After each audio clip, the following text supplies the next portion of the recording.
অতীতকে ভুলে কোনো কাজই সম্ভব নয়। কিছু কিছু স্মৃতি যা অতীত তাকেও বারে বারে ফিরে পেতে ইচ্ছা করে। জগন্নাথ দেব হয়তো চাননি এবছর আমি তার রথের দড়িটা ধরি, সেজন্য হয়তো এবছর আর পারলাম না। তবুও মন থেকে দূর থেকে জগন্নাথ দেবকে দূর থেকেই প্রণাম জানাচ্ছি। ঠাকুর যেন সবাইকে ভালো রাখে, সুস্থ রাখে। শুভ সকাল বন্ধুরা, তোমাদের সবাইকে অনেক অনেক শুভেচ্ছা। আর একটা নতুন ভিডিওতে তোমাদের সবাইকে স্বাগতম। বাংলাদেশের ছোট্ট একটা গ্রাম থেকে আমি তোমাদের সাথে আছি। আমার চ্যানেলের নাম সুমিজ ভিলেজ ব্লগ। আর এই চ্যানেলে গ্রাম্য সব কিছু তোমরা পেয়ে যাবে। সকাল সকাল ভিডিওটা স্টার্ট করে দিয়েছি। সকালের কাজ রান্না বান্না, সেখান থেকেই কিন্তু ভিডিওটা শুরু করেছি। আজ কিন্তু রথযাত্রা, আর তোমাদের সবাইকে শুভ রথযাত্রা। রথের দড়ি তোমরা কে কে টানতে পেরেছো অবশ্যই কমেন্টে জানিও। আর জয় জগন্নাথ বলে সবাই আমার ভিডিওতে একটা কমেন্ট করে দিও। আসলে আমাদের গায়ে অসুখ চলছে, সেটা তো তোমরা সবাই জানো। মানে আমার যে ভিডিওগুলো যে প্রতিদিন দেখো যেসব বন্ধুরা, তারা নিশ্চয়ই জানো।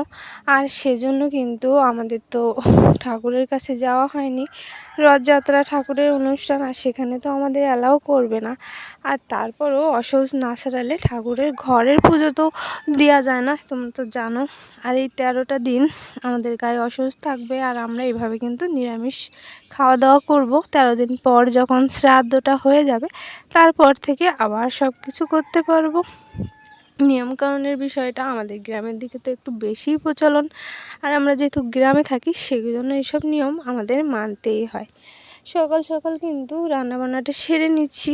আর যেহেতু নিরামিষ রান্নাবান্না, দেখতেই পাচ্ছ সব কিছু কিন্তু নিরামিষ রান্না করছি, সেজন্য আর ডিটেলসে সব কিছু বলবো না। তোমরা সবই দেখতে পাচ্ছ আর সবই বুঝতেই পারছো। তাহলে চলো ভিডিওটা শুরু করে দিই। তোমরা কিন্তু ভিডিওটা স্কিপ করে দেখো না, ভিডিওটা সম্পূর্ণ দেখার চেষ্টা করো। আর তোমাদের মূল্যবান লাইকটা আমাকে কিন্তু দিতে পারো, কারণ তোমাদের একটা লাইক আমাকে ভিডিও করার উৎসাহ অনেক গুণ বাড়িয়ে দেয়। সেজন্য ভিডিওটা শুরু করার আগে একটা লাইকটা দিয়ে নিও। তাহলে চলো। আর এই যে দেখো, তোমাদের সাথে বক বক করছি, আর এদিকে কিন্তু রান্নাবান্নাটা সেরে নিচ্ছি। আর যেহেতু রথযাত্রা, এমনি আমরা নিরামিষ খাচ্ছি। আর এমনি যারা নিরামিষ খাও না, তারা কিন্তু রথের দিনটা মাছ মাংসটা বর্জন করতে পারো। তাতে জগন্নাথ দেব সবার পরে সন্তুষ্ট হবে। আর তাদের সুযোগ সুবিধা আছে রথযাত্রায় যাওয়ার, রথের দড়ি টানার, জগন্নাথ দেব বলরাম সুভদ্রাকে দর্শন করার। তারা অবশ্যই সেটা করে নিও, কারণ এই সৌভাগ্য সবার হয় না। আর জগন্নাথ দেব খুব দয়ালু, তিনি কিন্তু আমাদের সবাইকে এমনি আশীর্বাদ দিয়ে থাকেন। তবু যাদের সুযোগ সুবিধা থাকে, তারা কিন্তু অবশ্যই এটা করো, কেউ যেন মিস করো না। কারণ আমাদের মতো এবছরটা যেন কারণ নিরামিষ না যায়। মানে নিরামিষ বলতে বোঝাতে যাচ্ছি ঠাকুরকে দর্শন ছাড়াই এই বছরটা পার করার, সেটাই। কারণ বছরে একবার জগন্নাথ দেব সুভদ্রা বলরাম রথে উঠে মাসি বাড়ি যায়, আর সেই সুযোগটা তো আমরা মিস করে গেলাম। আর আমার বাবার বাড়ি যেহেতু খুলনায় খালিশপুরে, সেখানে কিন্তু এই রথযাত্রার উৎসবটা অনেক বড় করে হয়। যারা খুলনায় থাকো তারা নিশ্চয়ই জানো, প্রেম কানন থেকে রথযাত্রা অনুষ্ঠানটা শুরু হয়, আর ওইখানেই কিন্তু রথটা এসে থামে। আর সেটা তো খালিশপুরে, এটা আমার বাবার বাড়ির কাছাকাছি। আর সেখানে কিন্তু এই 15 দিনের মতো অনুষ্ঠান হয়। যেহেতু এবছর গায়ে অসৌচ আছে, সেজন্য আর সেখানে যেতে পারলাম না। আর যেতে পারলে তোমাদের সাথে সবার সাথেই শেয়ার করতে পারতাম যে কতটা বড় করে অনুষ্ঠান হয়, আর সেই জায়গাটা কত সুন্দর। যাই হোক, কষ্টের কথা আর কি বলবো, অনেকটা কষ্ট নিয়েই তোমাদের সাথে শেয়ার করছি। যেহেতু তোমরা আমার বন্ধু, তোমাদের সাথে সুখ দুঃখ সব কিছু ভাগাভাগি করে নিয়েছি। আর সেই জন্যই কিন্তু এই কষ্টের কথাগুলো বলছি। শুধুমাত্র জগন্নাথ দেবকে দর্শন করতে পারলাম না, সেটাই মনে কষ্ট থেকে গেল। আর এই বছরটা পুরোই আমার এভাবেই গেল। কিছু করার নেই, কপালে অনেক সময় অনেক কিছু থাকে না। পুরনো স্মৃতির কথা বললাম তো, প্রত্যেকটা বছর তো রথযাত্রায় যাই, আর রথের দড়ি স্পর্শ করার সৌভাগ্য আমার হয়। রথের দড়িটা প্রতি বছরেই আমি টানি, কিন্তু এবছর তো পারলাম না, সেজন্যই কিন্তু কষ্টের কথা বলে ফেললাম। যাই হোক, তারপর দেখো আমি কিন্তু বেগুনটা ভেজে নিচ্ছি। আর নিরামিষ আর কতবার বলবো বলো, নিরামিষ তো সেজন্য আর সেভাবে কিছু বলছি না। তবু নিরামিষে আমরা কিন্তু খেয়েই থাকি। রবিবার, বৃহস্পতিবার এগুলো তো আমাদের পরে, আর তারপর তো একাদশী করি। তোমরা তো জানো, যারা দেখো ভিডিও তারা অবশ্যই জানো। আর অমাবস্যা, পূর্ণিমাও আমরা নিরামিষ খেয়ে থাকি। এমনিতেও আমাদের বেশিরভাগ নিরামিষ খেয়ে থাকি। তবুও এই অসুবিধায় পুজো টুজো করতে পারছি না। আর আজ রথযাত্রা, এই জন্যই খুবই কষ্ট হচ্ছে। তারপর দেখো, আর সকাল সকাল কোনো ভিডিও তোমাদের না দেখিয়ে একবারেই কিন্তু বিকেলে চলে গেলাম। আর দেখতে পেলে সকাল থেকে কিন্তু রৌদ্র হচ্ছে। যদিও এটা রথযাত্রার দিনের ভিডিও না, কিন্তু আমি ভয়েসটা দিচ্ছি রথযাত্রার যেদিন সেদিনের। আর সেজন্য দেখতে পাচ্ছ আকাশে কিন্তু একদম রোদ চকচক করছে।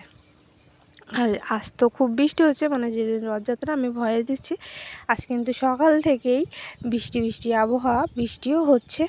জানি না কোন দিকে কীরকম হচ্ছে, তবে রথযাত্রার দিন কিন্তু বৃষ্টিটা হয়। আর ওইদিকে গরুগুলো নিয়ে মাঠে এসেছি। গরুগুলো ঘাস খাচ্ছে, আর মাঠে দেখতে পাচ্ছ প্রচুর ঘাস। ওদের কিন্তু একটা জায়গায় দাঁড়িয়ে খেলে পেট ভরে যায়, কিন্তু ওরা সেটা না করে দৌড়ে দৌড়ে এদিক ওদিক ছুটে ছুটে বেড়ায়। আর গরুর যে কাজ, এক জায়গায় দাঁড়িয়ে তো খেতে পারে না, ছোটাছুটি করে খাওয়াই কিন্তু ওদের কাজ।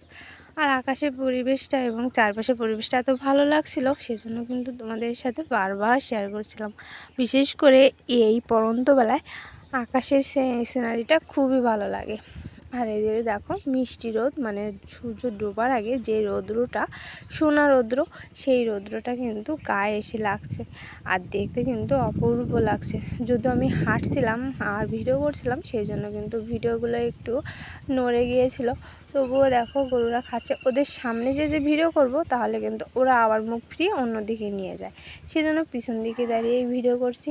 আর কতটা ঘাস দেখতে পাচ্ছ, আমি পা দিচ্ছি আর ঘাসের ভিতরে কিন্তু পাটা ডেবে যাচ্ছে, অনেক ঘাস। আর এত ঘাস, তবুও কিন্তু গরু এদিক ওদিক ছুটেই বেড়াবে।